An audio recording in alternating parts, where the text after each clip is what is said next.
Hey guys, today we're talking about an article written by Emma Brox, and we are discussing midlife crises.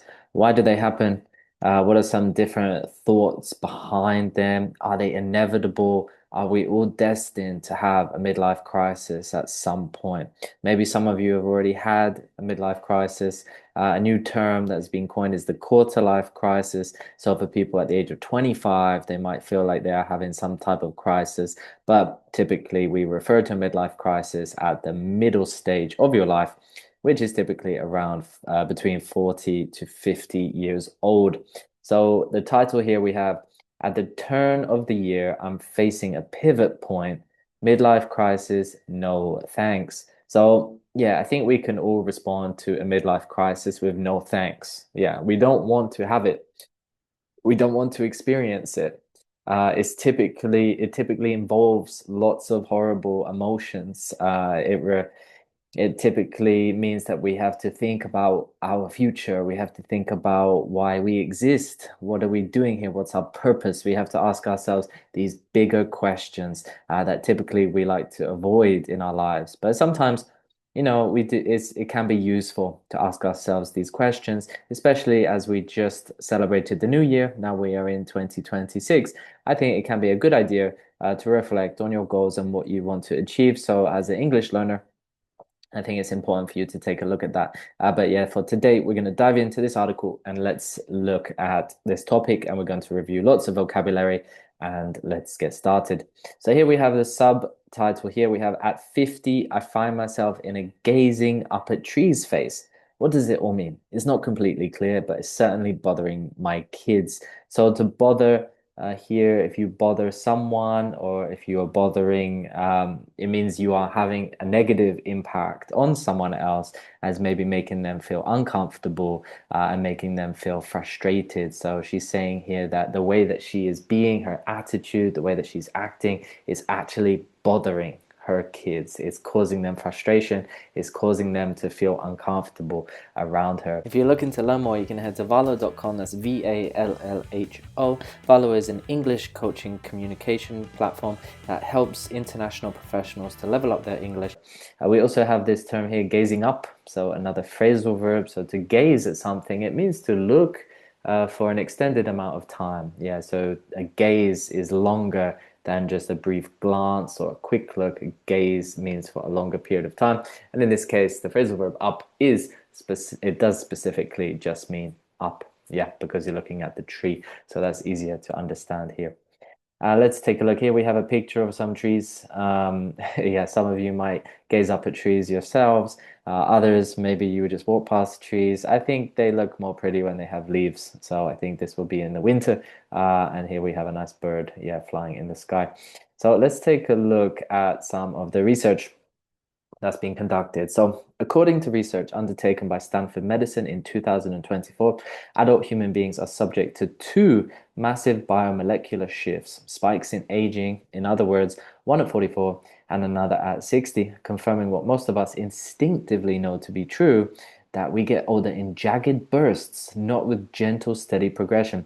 As the new year issues its annual invitation to stocktake, the thing I keep thinking is where we might place the equivalent emotional pivot points, those periods in which, after years of, God willing, pottering along, feeling roughly the same, suddenly one day there's a change. Okay, so let's take a look at some of the vocabulary we have here. So the first one is we have a massive biomolecular shift. So this word biomolecular, this first part just refers to biology, and then the second part molecular, referring to our molecules in our body. So the chemistry, yeah, the chemistry of our bodies, what actually is changing. So it could be the chemistry of our brain, the chemistry of our body, what is actually happening as we get older.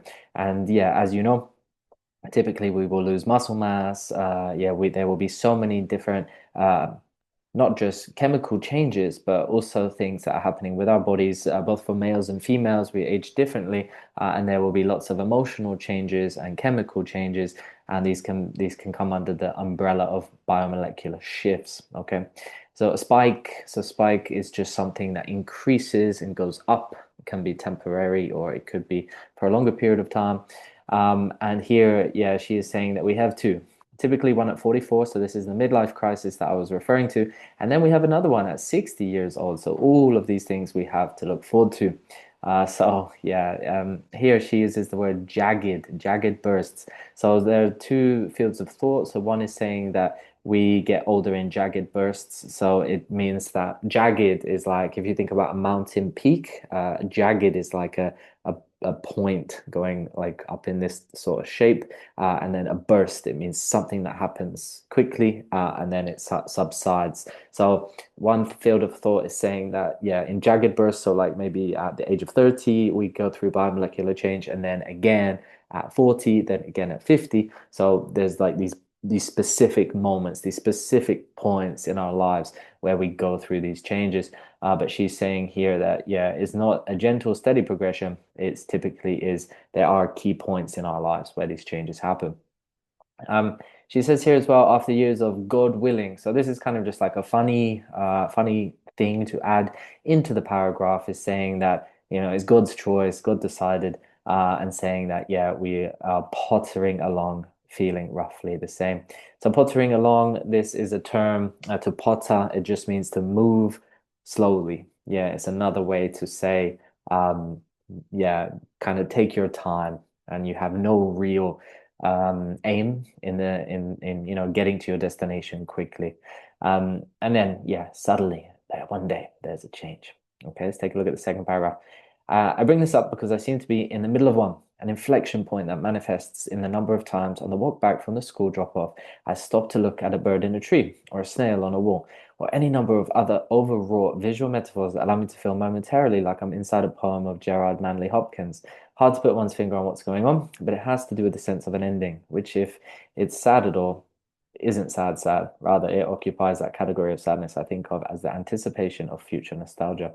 Yeah, so here she's just referring to this inflection point as she refers to it. So an inflection point is similar to a turning point. It's just a moment of significant change in our lives. Something that manifests is typically something that happens over a period of time, but it's when you pay attention to something, then that starts to become more of your reality. The drop off, so we have another phrasal verb here, is yeah, when you take your kids to school, they get out. That can be referred to as drop off, the person who takes them to the school. Overwrought, yeah, so this is just referring here to something that is excessively emotional, something that has quite an intense feeling. And yeah, she says that she feels like she's momentarily inside a poem. So it's because she's paying more attention to nature, mountains, birds, trees, and things like this. She also repeats the word sad here. It's not sad. So we can say sometimes that, oh, it's something that's really sad. Oh, it's something that's really like sad. Is like to emphasize that emotion and that feeling. So yeah, she's saying that it's not something that she feels like she's facing impending doom. So something that is going to cause her great sadness, but it's just moments that she's starting to reflect a little bit more on certain things in her life, which I think is natural as we get older. Okay, next one. These feelings of transition are largely brought on by external factors. In my case, my kids' last year of primary school, but are also obviously subject to cultural cues. I turned 50 at the end of November, which in any age prior to ours would put me safely on the other side of a full-scale midlife crisis.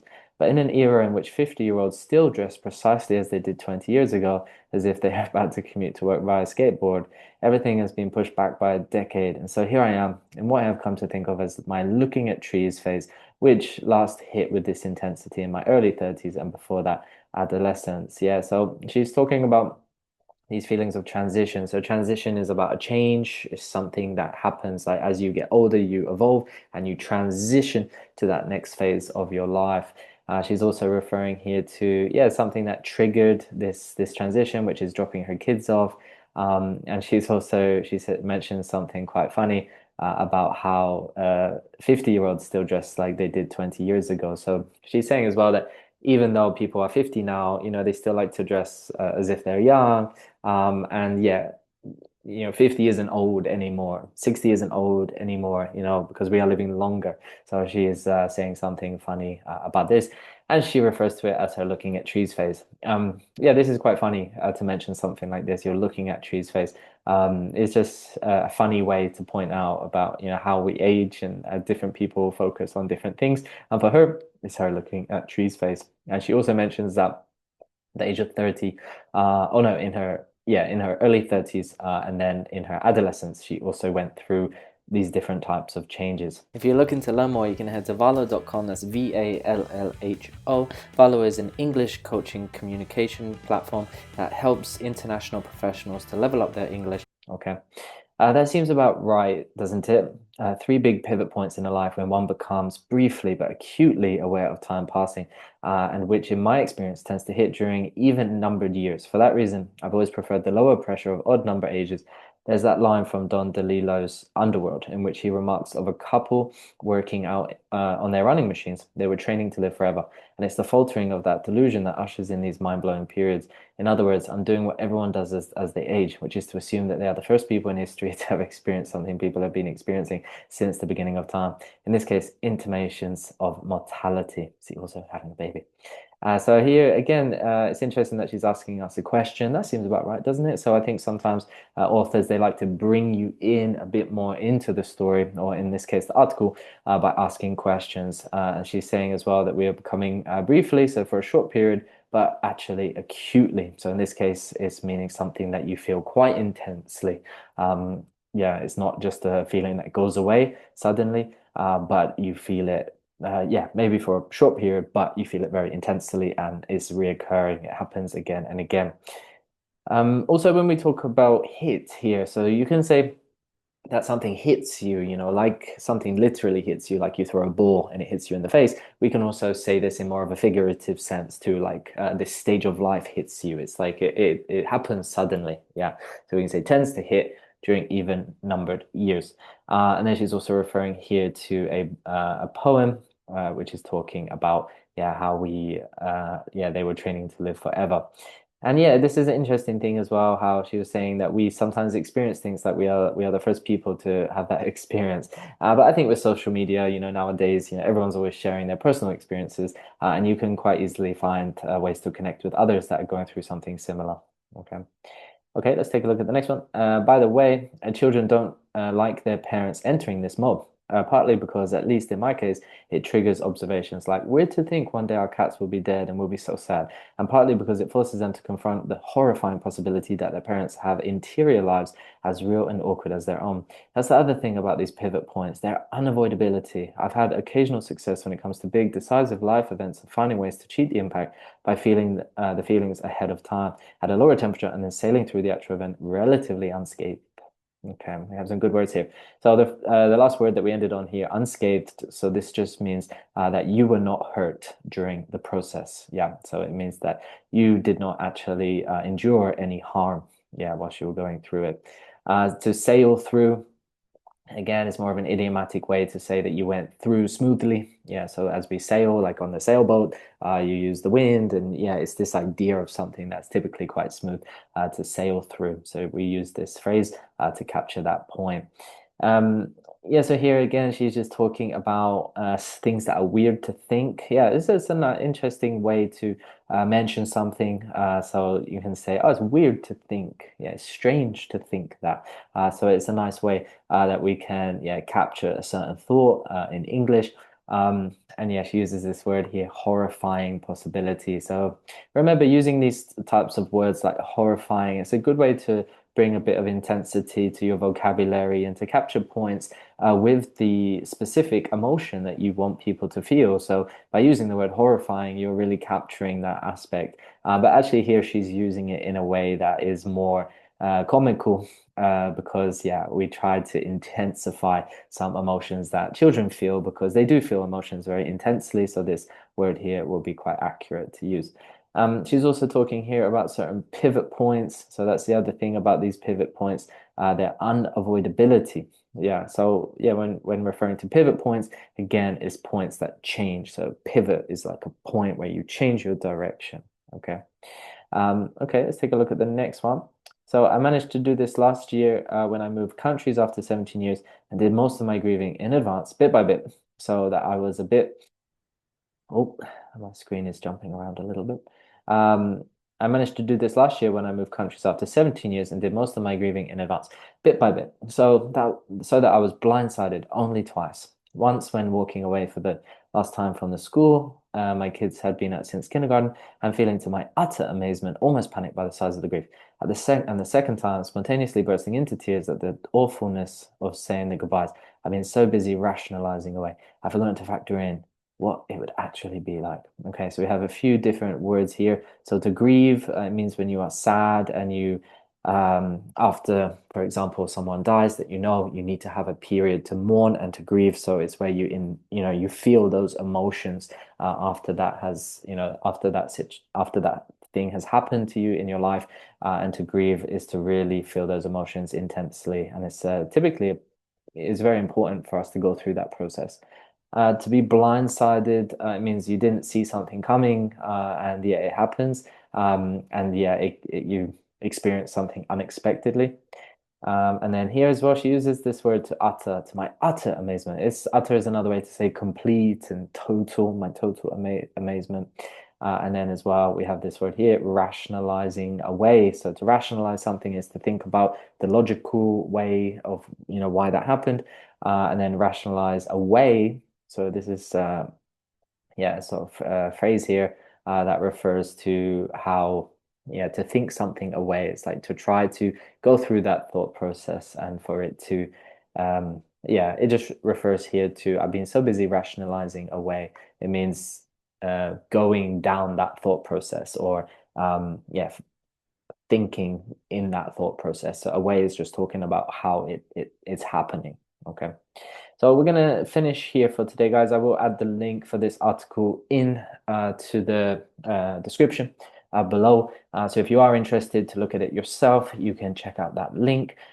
If you are looking for English communication courses, you can head to valo.com. That's Vallo. So Valo is an English coaching platform that helps learners to really focus on leveling up in their English and connecting to this language in a way that helps them to communicate when it matters most. Whether that's in presentations, whether that's connecting socially, or if you've moved to a new country, an English-speaking country, and you really feel like you need to develop your English, then you can head to Valo and check out the different communication courses that we offer. If you like this video, guys, don't forget to hit like. If you haven't subscribed yet, please check to make sure that you've subscribed. That really helps me out on this channel and helps this channel to grow. And if you want to see more videos like this, feel free to comment below what you'd like to see. And yeah, I hope you found this valuable, and I will see you on the next one. If you're looking to learn more, you can head to vallo.com. That's Vallo. Vallo is an English coaching communication platform that helps international professionals to level up their English so they can start communicating with vocal clarity and to start relaxing and feeling like they can communicate in a natural way. A lot of our clients are international professionals from all around the world, and they are looking to finally connect with English and to level up and to start using it for both their professional life and for their social life, especially if they move to another country or they're looking to build their professional network in English.